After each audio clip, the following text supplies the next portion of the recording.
সুন্দর পরিবেশ হলো মানুষের শান্তিপূর্ণ ও সুস্থ জীবনের অন্যতম প্রধান উপাদান।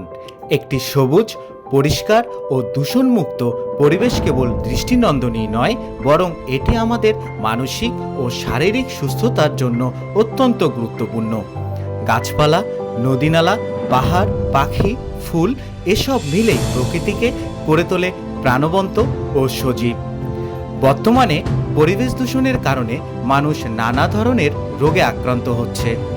বাতাস, পানি ও শব্দ দূষণ আমাদের দৈনন্দিন জীবনকে করে তুলেছে জটিল। তাই আমাদের উচিত বেশি করে গাছ লাগানো, প্লাস্টিক বর্জন কমানো এবং পরিবেশ রক্ষায় সচেতনতা সৃষ্টি করা। পরিবেশকে সুন্দর রাখা শুধু সরকারের দায়িত্ব নয়, বরং প্রতিটি নাগরিকের দায়িত্ব। আমরা যদি সকলে মিলে পরিবেশ রক্ষায় এগিয়ে আসি, তাহলেই ভবিষ্যৎ প্রজন্মের জন্য একটি সুন্দর, বসবাসযোগ্য পৃথিবী উপহার দিতে পারব।